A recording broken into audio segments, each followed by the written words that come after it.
Baik, selamat siang. Sekali lagi, Assalamualaikum warahmatullahi wabarakatuh. Salam sejahtera untuk kita semua.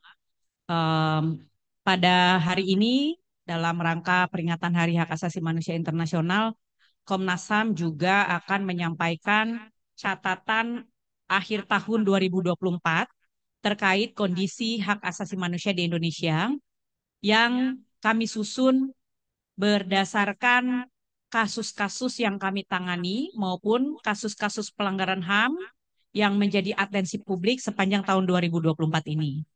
Selain itu juga kami akan memaparkan sejumlah langkah baik melalui upaya-upaya penegakan HAM maupun pemajuan HAM yang telah dilakukan oleh Komnas HAM sepanjang tahun 2024 ini. Secara umum, pelaksanaan tugas dan fungsi Komnas HAM didasari oleh sejumlah undang-undang, di antaranya Undang-Undang Hak Asasi Manusia, Undang-Undang Pengadilan HAM, Undang-Undang Ratifikasi Konvensi-Konvensi, Undang-Undang TPKS, dan juga Undang-Undang Penanganan Konflik Sosial. Narasi catatan akhir tahun ini akan memaparkan beberapa situasi HAM di wilayah Indonesia yang membutuhkan perhatian khusus seperti di Papua dan juga isu-isu atau persoalan HAM yang semakin banyak atau marak terjadi di sepanjang tahun 2024 seperti persoalan konflik agraria dan sumber daya alam dan juga kekerasan yang terjadi yang dilakukan oleh aparatur penegak hukum. Beberapa isu prioritas yang menjadi fokus dari Komnas HAM pada tahun 2024 ini adalah penanganan konflik agraria, perlindungan kebebasan berpendapat dan berekspresi, penguatan penanganan tindak pidana perdagangan orang berbasis HAM, dan mendorong perwujudan kerja layak, memperkuat pengakuan dan perlindungan bagi pembela HAM, memperkuat perlindungan hak atas kebebasan beragama dan berkeyakinan, penguatan praktik bisnis berbasis HAM, pendidikan dan pelatihan HAM, penguatan kabupaten kota HAM, dan penguatan fungsi penyelidikan berdasarkan Undang-Undang tahun 2026 tahun 2000 tentang Pengadilan HAM. Selanjutnya saya akan mempersilahkan para komisioner untuk menyampaikan secara singkat narasi akhir tahun 2024 Komnas HAM. Saya mulai dari Pak Pramono Ubetantowi, Wakil Ketua Internal Komnas HAM. Adapun komisioner Komnas HAM sesungguhnya ada 9, tetapi hanya 7 yang ada di depan. Satu ada Ibu Putu, dan satu lagi Bapak Semendawai berhalangan hadir karena ada kegiatan lain yang juga tidak dapat ditinggal. Silakan Pak Pram. Baik, Bapak Ibu sekalian yang saya hormati, belum masuk ke isu penegakan dan pemajuan hak asasi manusia, saya akan menyampaikan beberapa persoalan terkait dengan kelembagaan Komnas HAM. Pada periode 2022-2027, Komnas HAM sekarang terdiri dari 9 komisioner, berbeda dengan periode-periode sebelumnya yang pernah 35, 25, 13 maupun 7 komisioner, dipimpin oleh Ibu Ketua dengan 2 wakil ketua, Pak Abdul Haris Mendawai dan saya.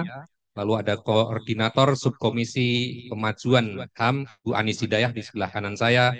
Koordinator subkomisi penegakan HAM, merangkap komisioner pemantauan dan penyelidikan, Bapak Puli Parulion Siombing. Ada koordinator pendidikan dan penyuluhan Ibu Putu Elvina, koordinator mediasi Bapak Prabianto Mukti Wibowo, koordinator pengaduan Ahli Kurniawan, dan koordinator kajian dan penelitian Pak Saulung B. Siagian yang paling kanan. Bapak Ibu hadirin sekalian, Komnas HAM saat ini didukung oleh satu kesekretariatan jenderal yang dipimpin oleh seorang pejabat eselon 1, yakni Bapak Sekretaris Jenderal, dengan 5 eselon 2. Lalu ada 6 kantor sekretariat Komnas HAM di tingkat provinsi. Kalau lihat struktur seperti ini, memang masih sama dari periode-periode sebelumnya karena ini berdasarkan Kepres sejak tahun 2001 yang belum berubah. Jadi kalau mungkin Pak Chandra mungkin masih ingat, ini strukturnya masih sama meskipun orangnya bisa berganti-ganti. Periode ini kita ada perubahan di tingkat kepala biro. Satu kepala biro perencanaan dan pengawasan ada Ibu Novianti Listianingsih dan Ibu Endang Sri Meilangi yang sekarang menjadi kepala biro pemajuan HAM menggantikan Bapak Esrom Hamonangan baru bulan ini. Bapak Ibu hadirin sekalian yang saya hormati, dari sisi kelembagaan, Komnas HAM mengapresiasi pemerintah yang terus mendukung Komnas HAM baik dari sisi penganggaran maupun kelembagaan lainnya.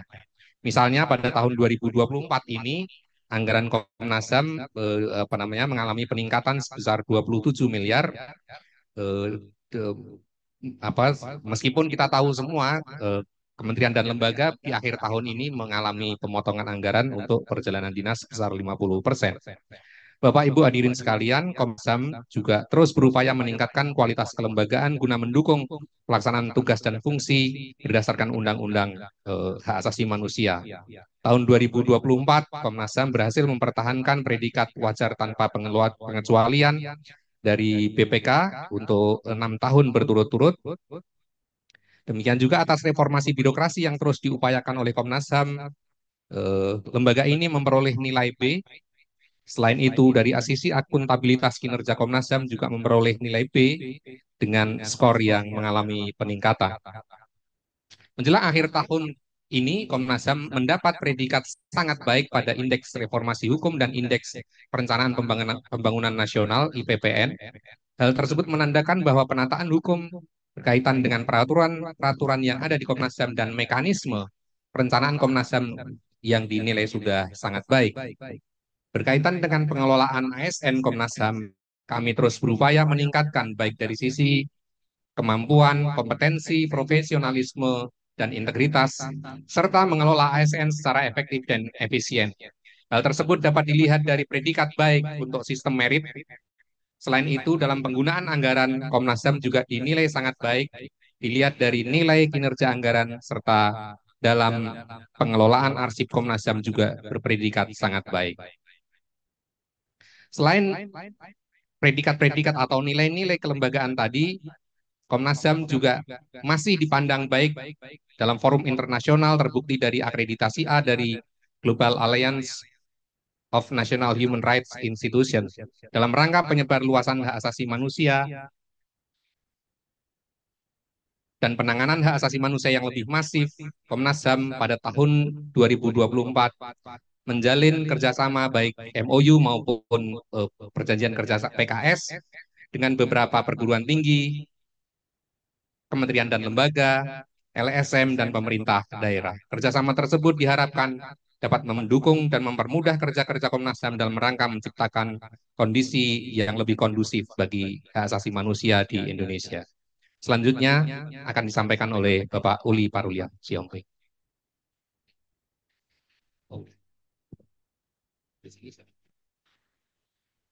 Assalamualaikum warahmatullahi wabarakatuh. Salam sejahtera untuk kita semua. Untuk tim kerja pemantauan dan penyelidikan di Komnas HAM di bawah Subkomisi Penegakan HAM, kami melakukan pemantauan beberapa kasus pelanggaran HAM yang telah selesai dan ada rekomendasinya. Ini juga tidak berarti Komnas HAM tidak menangani kasus-kasus yang tidak mendapatkan atensi publik. Di sini kami highlight saja untuk beberapa kasus yang telah ada rekomendasi Komnas HAM yang mendapatkan atensi publik. Pertama, kasus penembakan pelajar di Semarang tanggal 24 November tahun 2024. Komnas HAM sudah melakukan pemantauan, tinjauan lokasi, permintaan keterangan kepada Polda Jawa Tengah, kemudian Polrestabes Semarang, dan juga Bid Propam Jawa Tengah, serta para saksi dan korban di sekitar kota Semarang, serta tinjauan lokasi di tempat kejadian perkara di kota Semarang. Kemudian juga kami melakukan permintaan keterangan kepada kedokteran forensik dan digital forensik. Berdasarkan tahapan pemantauan yang kami lakukan, kami sudah mengeluarkan rekomendasi kepada Polda Jawa Tengah untuk melakukan penegakan hukum baik secara etika, pidana, etika dan disiplin, serta pidana secara adil dan transparan. Dan itu sudah kami sampaikan kepada eh, Pak Kapolri dan juga eh, Polda Jawa Tengah. Dan kemarin sudah ada persidangan, sidang etik dan disiplin yang dilakukan oleh Bid Propam Polda Jawa Tengah dan sudah mengeluarkan putusan PTDH. untuk terduga pelanggarannya, dan sekarang kami berharap agar ada proses pidananya. Dan untuk yang lain terkait dengan penggunaan senjata, kami juga berharap untuk penggunaan senjata api di kepolisian, Komnas HAM menekankan perlunya evaluasi, khususnya adanya asesmen psikologi secara rutin atau berkala untuk anggota kepolisian yang menggunakan senjata api. Dan juga ada evaluasi terkait pemahaman penggunaan senjata api atau penggunaan kekuatan kepolisian sesuai dengan Perkap 1 tahun 2009 tentang penggunaan tindakan-tindakan kepolisian. Kemudian juga untuk penanganan kasus tawuran, juga perlu ada koordinasi aksi bersama antara kementerian dan lembaga serta masyarakat untuk mengatasi tawuran ini serta pendekatan penegakan hukum yang humanis. Kami eh, merekomendasikan pada LPSK untuk adanya perlindungan saksi dan korban. Kemudian untuk kasus kedua, kasus penolakan serikat pengemudi ojol di Kota Tangerang, kami menerima pengaduan. Ya, baik. Untuk rekomendasinya kami sudah disampaikan ke Kementerian Tenaga Kerja dan sudah ditindaklanjuti oleh Kementerian Tenaga Kerja mengeluarkan kebijakan memperbolehkan eh, serikat pengemudi ojol untuk didaftarkan sebagai serikat pekerja. Kemudian kasus kenaikan UKT PTN itu juga kami sudah mengeluarkan rekomendasi dan sudah ditindaklanjuti oleh Kementerian Pendidikan khususnya di Jendikti dengan membatalkan eh, peraturan menteri yang sebelumnya yang menaikkan UKT. Kemudian kasus yang keempat, kasus mafia tanah di Dago Elos di Bandung, kami mengeluarkan rekomendasi terkait kasus konflik agraria. Ini rekomendasinya Komnas kepada Polda Jawa Barat untuk melakukan penegakan hukum yang transparan dan adil, dan sudah ditindaklanjuti oleh Polda Jawa Barat, dan juga sudah ada putusan pengadilan yang menghukum para eh, tersangka terdakwa kasus mafia tanah di Els Dago. Kemudian kasus yang terakhir adalah pembunuhan Vina di Cirebon. Komnas HAM sudah mengeluarkan rekomendasi terkait dengan hal ini. Kami juga minta penegakan hukum yang adil dan transparan. Dan proses sekarang adalah PK, peninjauan kembali di Mahkamah Agung. Itu yang kami eh, lagi memantau proses hukumnya juga.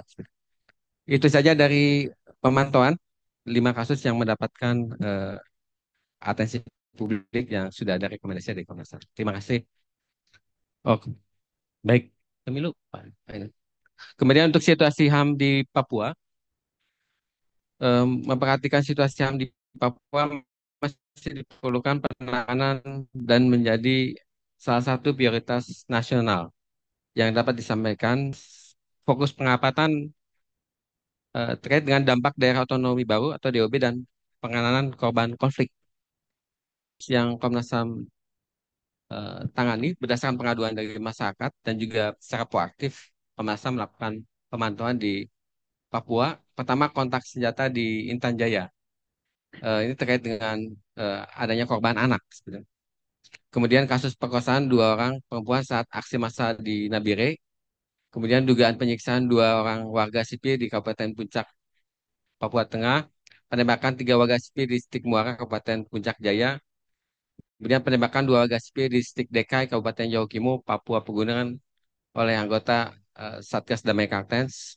Dan yang menjadi perhatian dalam tahun 2004 ini adalah juga terkait dengan pilkada, pemantauan pilkada. Ini siapa saya? Pemilu dan pilkada. Fokus pengamatan, 1, pemenuhan hak pilih kelompok rentan. Kemudian 2, kebebasan berpendapat dan berekspresi. Kemudian yang ketiga, netralitas ASN, TNI, Polri, dan atau intelijen. 4, kekerasan, diskriminasi, dan intimidasi. Highlight kegiatan pengamatan pemilu serentak 2024 di 15 provinsi dan 48 kabupaten kota. Kemudian pengamatan situasi terkait konflik sosial pasca pemilu serentak 2024 di Kabupaten Langkat, Sumut, dan pelaksanaan pemungutan suara ulang di Bima, Nusa Tenggara Barat, serta Kabupaten Demak, Jawa Tengah. Kemudian pengamatan situasi HAM pada aksi unjuk rasa penolakan RUU Pilkada tahun 2024 pada 22 sampai 23 Agustus di Gedung DPR RI dan kantor KPU. Kemudian pengamatan situasi pra-pilkada serentak tahun 2024. Ini lanjut. Selain melaksanakan tugas Komnas HAM yang berdasarkan Undang-Undang 39, Komnas HAM juga menjalankan tugas dan fungsi berdasarkan Undang-Undang 26 tahun 2000 tentang pelanggaran HAM. Selama tahun 2004 menjadi fokus pendidikan Komnas HAM yaitu terkait pembunuhan Saudara Munib Said Tholib dan peristiwa Bumi Flora. Kemudian dalam memastikan pemenuhan hak korban pelanggaran HAM yang berat, masa lalu Komnas HAM berkontribusi mengeluarkan surat keterangan eh, korban SKKP HAM. Pada tahun 2024, Komnas menerbitkan SKKP HAM sebanyak 725 yang terdiri dari 5 SKKP HAM untuk peristiwa penembakan misterius Petrus tahun 1982 sampai 1985, kemudian 598 SKKP HAM untuk peristiwa 65, 66, kemudian 90 SKKP HAM untuk peristiwa Rumah Gedong dan Posatis lainnya tahun 1998 tahun 1999, dan kemudian 32 SKKP untuk peristiwa Simak KKA tahun 1959. Demikian dari Subkom Penegakan di Tim Jawab Pemantauan dan Pendidikan. Terima kasih. Assalamualaikum warahmatullahi wabarakatuh. Lanjutnya Pak Hari. Ya, terima kasih Bu Ketua. Sepanjang tahun 2024, Komnas HAM menerima dan menangani sebanyak 2.305 kasus dugaan pelanggaran HAM, yang tentunya ini menurun ya dibandingkan tahun 2023, karena di tahun 2023 kami mencapai 500. Nah, untuk rinciannya di tahun 2000 ini terbanyak adalah sebanyak 2.050 kasus diterima oleh Komnas HAM melalui Sekretariat Jenderal Komnas HAM di Jakarta, dan 255 kasus diterima oleh 6 kantor sekretariat. Yang kedua adalah distribusikan ke pemantauan sebanyak 709 kasus, mediasi sejumlah 213 kasus, diberikan saran atau upaya lain sebanyak 682 kasus, dan 701 diantaranya bersifat tembusan. Nah, dalam konteks saran dan tanggapan ini biasanya kami juga membuat mekanisme rujukan, dan ada beberapa yang kami rujuk ke beberapa lembaga LNHAM yang lainnya seperti KPAI maupun ke KND. Nah, kemudian wilayah terjadinya peristiwa dugaan pelanggaran HAM terbanyak terjadi di DKI Jakarta sebanyak 337, Jawa Barat sebanyak 232, dan Sumatera Utara 227. Nah, tiga provinsi ini yang kemudian jarang digeser ya dengan provinsi lainnya, terutama DKI Jakarta, karena dari tahun ke tahun DKI Jakarta menjadi provinsi yang sangat banyak dugaan pengaduan pelanggaran HAM-nya. Kemudian pihak yang paling banyak diadukan ke Komnas HAM adalah Polri yang saat ini mencapai 663 aduan, pemerintah daerah dan pemerintah pusat ataupun kementerian sebanyak 433 aduan, dan korporasi sebanyak 321 aduan. Yang kelima adalah klasifikasi hak yang paling banyak diadukan adalah menyangkut hak atas kesejahteraan, menjadi hak yang paling banyak dilanggar. Selanjutnya adalah hak memperoleh keadilan sebanyak 758 aduan, dan hak atas rasa aman sebanyak 212 aduan. Dalam penanganan aduan Komnas HAM, dilakukan pula respon cepat berdasarkan informasi awal atau pengamatan atas dugaan pelanggaran HAM dengan surat respon perlindungan. Ini dilakukan berdasarkan berita atau informasi di media massa yang diduga merupakan peristiwa pelanggaran HAM dan atau sumber lain yang dapat diverifikasi. Selain itu, respon cepat dilakukan berdasarkan pertimbangan terhadap peristiwa yang memenuhi kriteria seperti berdampak dan atau berpotensi meluas, serta diduga atau telah menimbulkan korban luka berat atau korban jiwa dan atau kerugian materi. Sebagai bentuk respon cepat, Komnas HAM telah mengeluarkan 6 surat respon cepat atau surat perlindungan sepanjang tahun 2024. Selain itu, Komnas HAM juga mengeluarkan surat keterangan pembela HAM di tahun 2024 ini sebanyak 3 surat keterangan pembela HAM. Dan untuk selanjutnya saya berikan ke Pak Prabianto. Baik, terima kasih Pak Hari Kurniawan. Melanjutkan apa yang disampaikan oleh Pak Uli Parulian dan Pak Hari tadi mengenai penanganan perkara-perkara aduan masyarakat dan berbagai permasalahan dugaan HAM yang telah berlangsung selama 2024 ini. Ada beberapa yang ditangani di subkom mediasi. Jadi memang tidak semua dugaan pelanggaran hak asasi manusia ditangani melalui mekanisme pemantauan, penyelidikan, tetapi juga banyak akhirnya bersepakat di antara para pihak untuk melakukan mekanisme mediasi HAM. Nah, beberapa kasus yang sudah ditangani oleh Komnas HAM melalui mekanisme mediasi yang cukup menarik perhatian publik, diantaranya adalah kasus penggusuran 16 kampung warga Melayu adat Melayu tempatan di Pulau Rempang Galang. Dalam hal ini Komnas HAM telah melakukan berbagai upaya melalui ruang-ruang dialog dengan para pihak pengadu maupun pihak pengelola BW Batam dan pemerintah pusat. Kemudian kasus kedua yang cukup menarik adalah kasus mengenai lahan antara warga masyarakat adat suku Delai di Dusun Leman, Batu Leman, dengan satu perusahaan perkebunan kelapa sawit yang ada di Kabupaten Ketapang, Kalimantan Barat. Kasus ini sudah cukup lama berlangsung dan akhirnya berhasil kita selesaikan melalui mekanisme mediasi, di mana terjadi kesepakatan di antara kedua belah pihak, perusahaan menyediakan lahan pengganti dan sisa uang hasil produksinya, dan bagi warga ini merupakan satu tawaran yang sangat positif sehingga warga pun sepakat untuk menerima tawaran dari perusahaan dan akhirnya kedua belah pihak telah menyerahkan lahan pengganti maupun uang tadi uh, disaksikan oleh berbagai pihak yang ada di Kecamatan Manis Mata di Ketapang. Kemudian kasus ketiga yang cukup menarik adalah kasus penggusuran warga Kampung Bayam sebagai dampak dari pembangunan Jakarta International Stadium di Jakarta Utara. Ini pun Komnas HAM juga telah berhasil melakukan mediasi, mengundang para pihak, dan tercapai kesepakatan antara pihak pengadu maupun pihak teradu. Dalam hal ini adalah PT Jakpro dan Pemprov DKI Jakarta. Kemudian kasus berikutnya itu adalah kasus ketenagakerjaan dan pencemaran lingkungan hidup yang dilakukan oleh atau sebagai dampak dari operasional kegiatan perusahaan tambang yang ada di Kabupaten Sumbawa Barat. Ini kasus juga cukup lama, telah mengadu kemana-mana, bahkan ke DPR RI dan seterusnya. Akhirnya Komnas HAM bisa mengajak masing-masing pihak yang berperkara, bersengketa, untuk duduk bareng, melakukan mediasi, dan telah tercapai kesepakatan di antara kedua belah pihak. Dan yang terakhir, sebagai highlight dari 5 kasus mediasi pada saat ini adalah kasus hak atas kesejahteraan yang belum dibayarkan oleh Kementerian Sosial berdasarkan putusan MA yang sudah ingkrah terhadap korban kerusuhan Maluku, Maluku Utara, dan Sulawesi Tenggara.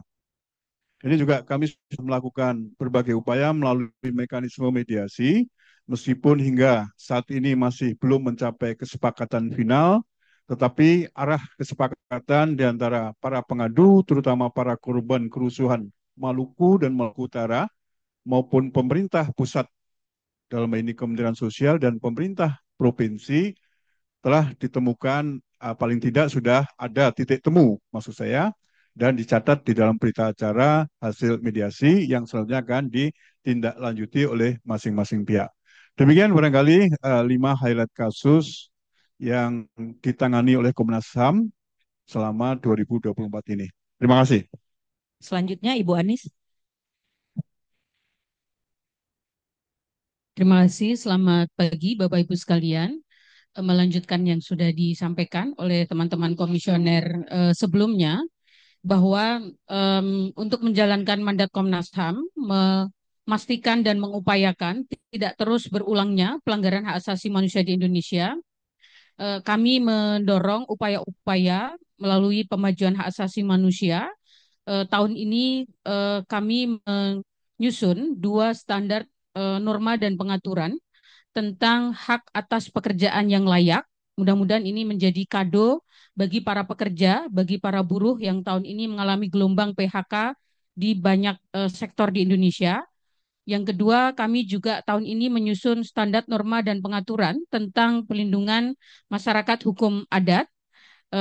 Ini juga menjadi atensi kami karena masyarakat adat merupakan salah satu kelompok rentan yang selama ini kasus-kasusnya banyak ditangani Komnas HAM terkait dengan pelanggaran hak asasi manusia, baik dalam hal konflik agraria maupun kriminalisasi dan yang lain-lain. Yang kedua, Bapak Ibu sekalian, tahun ini kami juga memulai untuk melakukan penilaian HAM. Program ini merupakan prioritas nasional, yaitu satu upaya melakukan pengukuran kinerja pemerintah dalam pelaksanaan hak asasi manusia, karena pemerintah merupakan pemangku kewajiban HAM, maka untuk pertama kalinya kewajiban ini kami ukur dengan metodologi yang kami diskusikan, baik itu melalui studi dokumen, studi lapangan, dan juga expert judgment. Tahun ini ada 5 hak yang kami ukur sebagai pilot project. 3 terkait dengan hak ekonomi sosial budaya, kaitannya dengan non-diskriminasi dan kesetaraan hak atas pekerjaan. Tentu kami akan menilai Kementerian Ketenagakerjaan dan BP2MI. Kemudian non-diskriminasi dan kesetaraan hak atas pendidikan, kami akan menilai Kementerian Pendidikan. Dan non-diskriminasi dan kesetaraan hak atas kesehatan, kami akan menilai Kementerian Kesehatan. Terkait dengan hak sipil politik, ada 2 hak yang akan kami ukur dan kami nilai. Pertama, hak kebebasan berkumpul berorganisasi. Ini yang kami nilai adalah Kementerian Dalam Negeri dan Polri.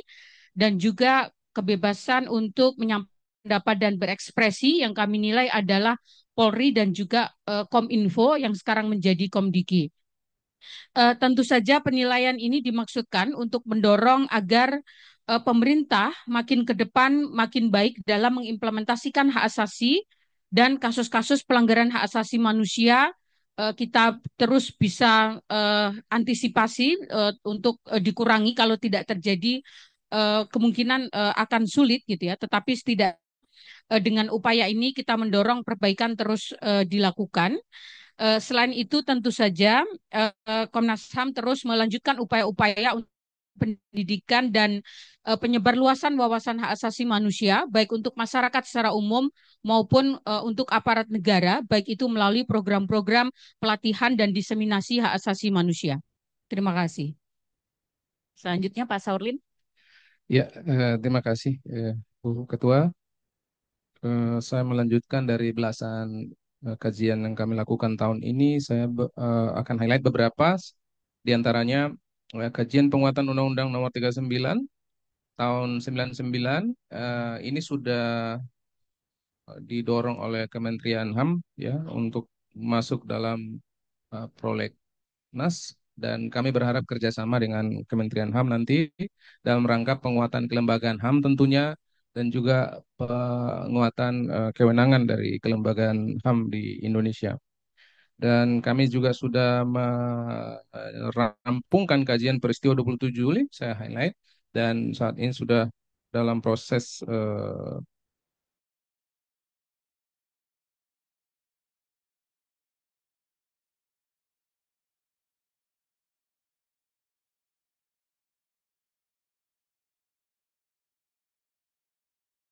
dan kami juga sudah menghasilkan rekomendasi. Dan kajian peta jalan penyelesaian konflik agraria berbasis yang kami maksudkan nanti akan kami berikan rekomendasinya kepada kementerian sektoral, antara lain upaya kita ingin melihat bagaimana undang-undang yang perlu direvisi dan kelembagaan yang perlu disinkronisasi satu dengan yang lainnya untuk memastikan arah laporan konflik agraria bisa menurun di Komnas HAM. Kami juga sudah merampungkan kajian terkait mendorong pengaruh utamaan hak asasi manusia dalam ISG ya, dan ini kami maksudkan supaya nanti pemerintah bisa membuat kebijakan yang baik dalam rangka mendorong supaya korporasi di Indonesia semakin patuh terhadap prinsip-prinsip hak asasi yang dalam hal ini masuk dalam prinsip lingkungan hidup, sosial, dan tata kelola yang baik. Saya kira itu beberapa highlight yang diantaranya bisa nanti Bapak Ibu lihat di pusat data HAM yang sudah dimiliki oleh Komnas HAM, keseluruhan hasil-hasil kajian yang sudah terpublikasi yang dimiliki oleh Komnas HAM. Terima kasih. Terima kasih. Demikianlah paparan singkat catatan tahun 2024 mengenai situasi hak asasi manusia yang disusun oleh Komnas HAM berdasarkan pelaksanaan tugas dan fungsi Komnas HAM baik dalam hal penegakan hak asasi manusia maupun pemajuan hak asasi manusia. Dan dalam kesempatan Hari Hak Asasi Manusia pada tanggal 10 Desember 2024 hari ini yang merupakan tahun pertama dari pemerintahan Presiden Prabowo Subianto, maka kami berharap bahwa ke depan agenda hak asasi manusia sebagaimana di dalam Asta Cita akan menjadi salah satu isu utama di dalam program-program dan kebijakan yang akan dilaksanakan oleh pemerintahan yang baru ini. Dan juga kita tentu berharap bahwa keberadaan Komnas HAM senantiasa menjadi relevan bagi pemajuan dan mendorong penegakan hak asasi manusia berkat dukungan dari berbagai pihak, institusi negara, non-negara, gerakan masyarakat sipil, kelompok-kelompok masyarakat, organisasi keagamaan, dan lain sebagainya. Dari lintas generasi, dari generasi muda, dari kelompok seniman, jurnalis, profesi, dan lain sebagainya. Demikian juga penting untuk mendorong bahwa sektor bisnis juga semakin memahami dan menghormati hak asasi manusia, sebagaimana juga pada tahun ini kasus-kasus yang terkait dengan praktek bisnis juga semakin banyak dilaporkan kepada Komnas HAM. Dan dalam kerangka pelaksanaan pembangunan juga kita melihat proyek strategis nasional yang dicanangkan oleh pemerintahan sebelumnya, Presiden Joko Widodo, juga banyak mendapatkan sorotan dari masyarakat dan diadukan kepada Komnas HAM. Nah, selain juga situasi-situasi hak asasi manusia secara khusus di wilayah-wilayah rentan konflik seperti Papua juga masih menjadi persoalan yang perlu menjadi perhatian pemerintahan Prabowo Subianto ke depan. Komnas HAM sebagai lembaga negara mandiri siap untuk mengawasi pemerintah, mengawasi pelaksanaan tugas pemerintah dan aparatur negara, tetapi sekaligus juga mendorong kerjasama dan sinergi di antara kelembagaan negara agar kita dapat saling mengisi dalam upaya pemajuan, perlindungan, dan pemenuhan hak asasi manusia. Demikian paparan dari kami, nanti mungkin lebih detailnya juga akan kami sampaikan biasanya di laporan tahunan Komnas HAM yang akan diterbitkan secara khusus. Terima kasih sekali lagi. Selamat Hari Hak Asasi Manusia. Mari kita berkolaborasi untuk hak asasi manusia.